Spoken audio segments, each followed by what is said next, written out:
Assalamualaikum warahmatullahi wabarakatuh. Innal hamdalillah nahmaduhu wa nasta'inuhu wa nastaghfiruh wa na'udzu billahi min shururi anfusina wa min sayyiati a'malina. Man yahdihillahu fala mudilla lah wa man yudlil fala hadiya lah. Asyhadu an la ilaha illallah wa asyhadu anna Muhammadan abduhu wa rasuluh. Amma ba'd. Segala puji bagi Allah yang telah memberikan kita nikmat iman dan nikmat Islam, serta nikmat untuk kita berkumpul pada video kali ini. Salawat serta salam semoga tercurahkan kepada Nabi kita, Nabi Muhammad Sallallahu Alaihi Wasallam, kepada keluarganya, para sahabatnya, dan juga para pengikutnya hingga akhir zaman. Teman-teman, saya ingin mengajak kalian untuk membicarakan suatu hal yang sangat sederhana, tapi memiliki dampak yang sangat besar, yaitu tolong-menolong. Mari kita mulai dengan sebuah fakta, yaitu saat banjir melanda wilayah Sumatera dan Aceh, ribuan orang terdampak dalam waktu yang sangat singkat. Rumah hancur, terendam, akses jalan tertutup, dan jembatan-jembatan hancur, dan juga banyak korban jiwa dalam musibah ini. Masalahnya bukan air yang naik karena banjir, tapi bagaimana manusia meresponnya tentang musibah ini. Dalam Islam, tolong-menolong sudah sangat jelas. Dalam firman Allah, surat Al-Maidah ayat 2 yang berbunyi, "Wa ta'awanu 'alal birri wat taqwa." Dan tolong-menolonglah kamu dalam kebaikan dan takwa. Hal ini di ayat ini bukan sekedar anjuran, tapi juga strategi sosial agar manusia bisa bertahan hidup menghadapi kesulitan-kesulitan. Teman-teman, jika kita perhatikan, tidak ada satupun masalah besar di dunia ini yang bisa diselesaikan sendirian, satu kelompok saja maupun satu wilayah saja. Tapi dibutuhkan kolaborasi agar kesulitan ini bisa dihadapi. Dan kolaborasi ini dibutuhkan di seluruh penjuru dunia. Rasulullah Shallallahu Alaihi Wasallam bersabda, "Barang siapa yang meringankan kesulitan seorang muslim, maka Allah akan memudahkan urusannya di dunia dan di akhirat." Hadis riwayat Muslim. Hadis ini menunjukkan bahwa tolong-menolong bukan hanya soal empati, tapi juga pahala jariah yang akan kita dapatkan untuk bekal kita di akhirat nanti. Teman, mari kita berpikir secara praktis dan secara mudah. Apa yang harus kita lakukan? Kita nggak perlu kaya buat bantu. Tapi justru bantuan Anda dapat membuat Anda kaya berapapun nominalnya. Ini mungkin kecil. Tapi jika 100 orang melakukan hal yang sama, tentu ini adalah suatu yang sangat besar. Dan ini adalah bentuk dari kolaborasi. Dan juga ini bisa kita namakan dengan the power of mutual help.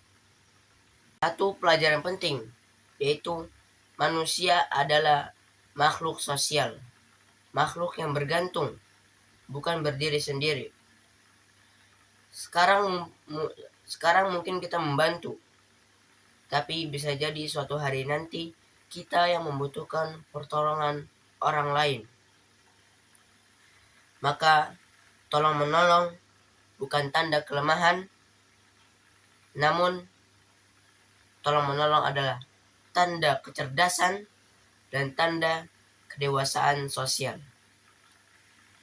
Kita sebagai generasi muda, kita memiliki keunggulan dalam tenaga, ide, dan teknologi.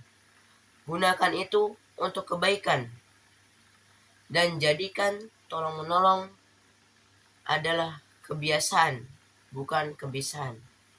Karena jika orang bisa, dia hanya bisa, dia mampu, tapi dia tidak punya inisiatif untuk menolong orang lain. Namun kebalikannya, jika orang sudah biasa menolong orang lain, dia memiliki inisiatif untuk membantu semampu dirinya.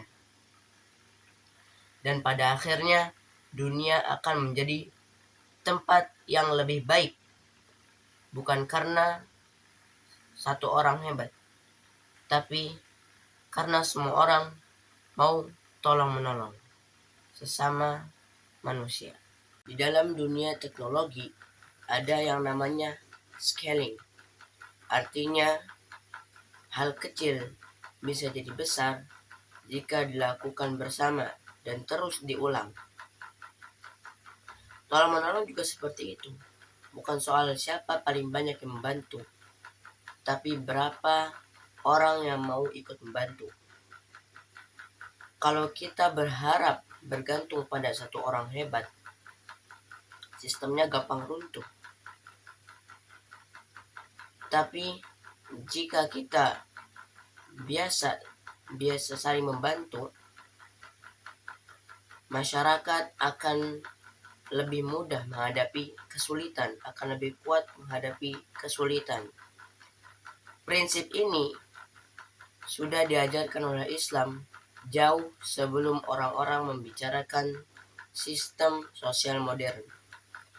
Dan masa depan tidak dibangun oleh orang yang menunggu semua serba sempurna, tapi masa depan dibangun oleh orang yang mau bergerak bersama.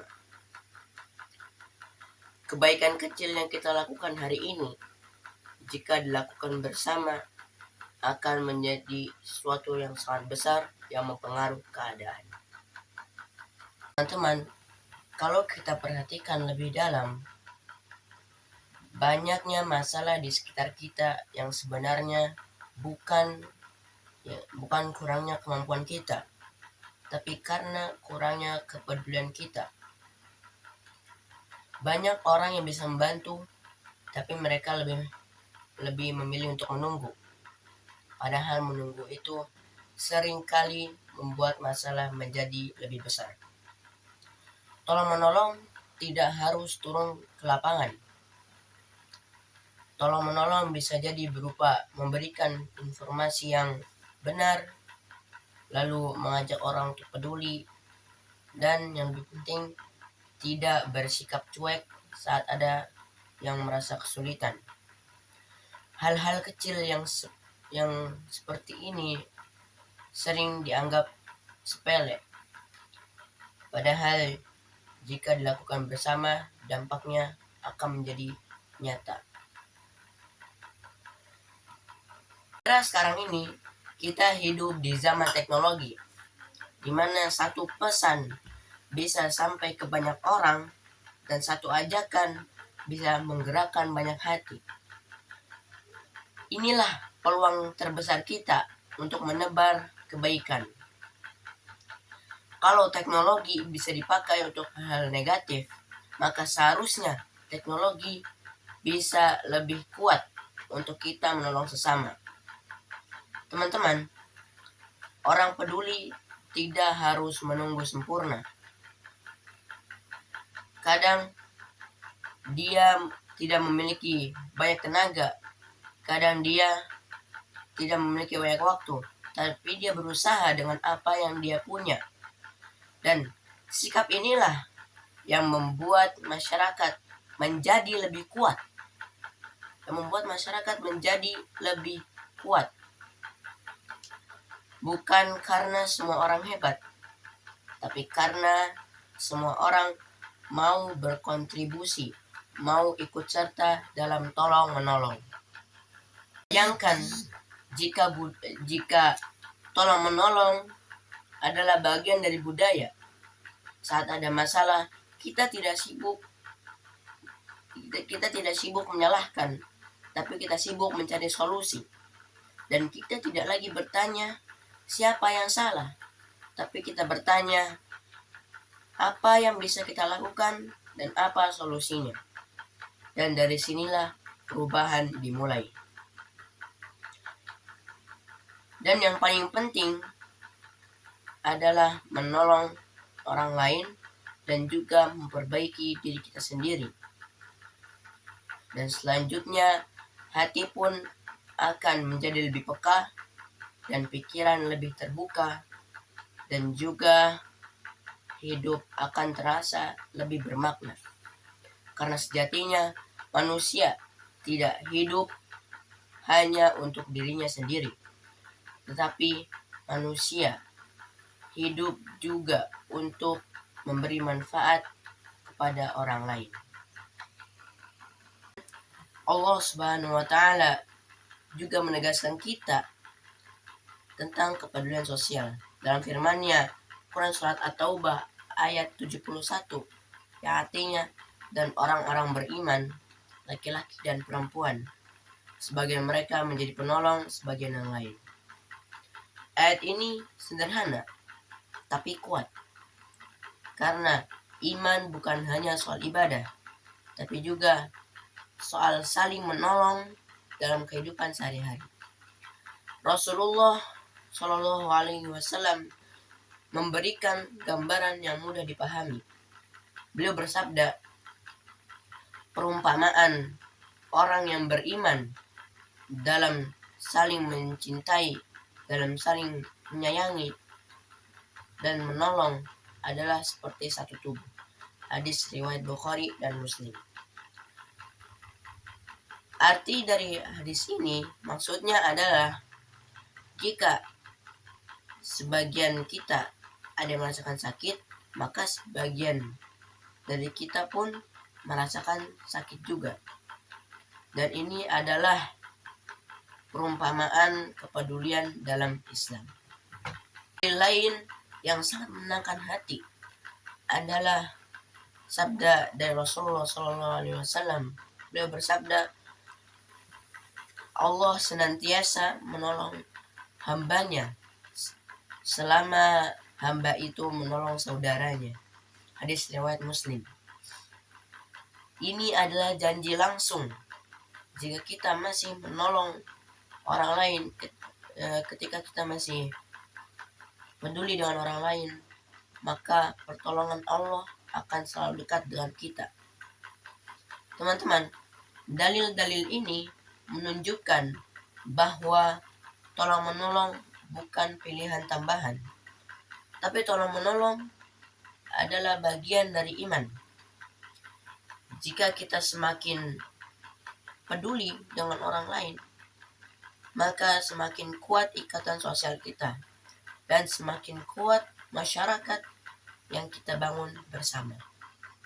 Teman-teman, satu kesimpulan, yaitu sikap tolong-menolong bukan sekedar sikap yang baik, tetapi juga kebutuhan hidup manusia.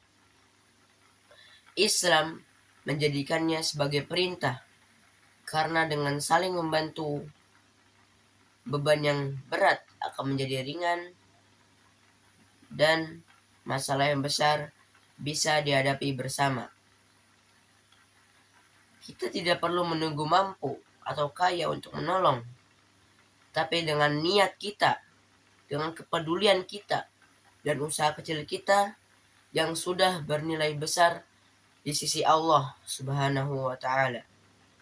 Dan pada akhirnya dunia tidak berubah bukan karena satu orang hebat yang luar biasa, tapi karena semua orang sudah terbiasa dalam tolong-menolong dan bergerak bersama. Akhir kata, Semoga Allah menjadikan kita bagian dari orang-orang yang ringan tangan. Dan saya mohon maaf apabila ada tutur kata yang kurang baik, karena yang salah datangnya dari saya dan setan, dan yang benar datangnya hanya dari Allah dan atas izin Allah. Dan demikian yang telah saya sampaikan. Kurang lebihnya mohon maaf. Wassalamualaikum warahmatullahi wabarakatuh.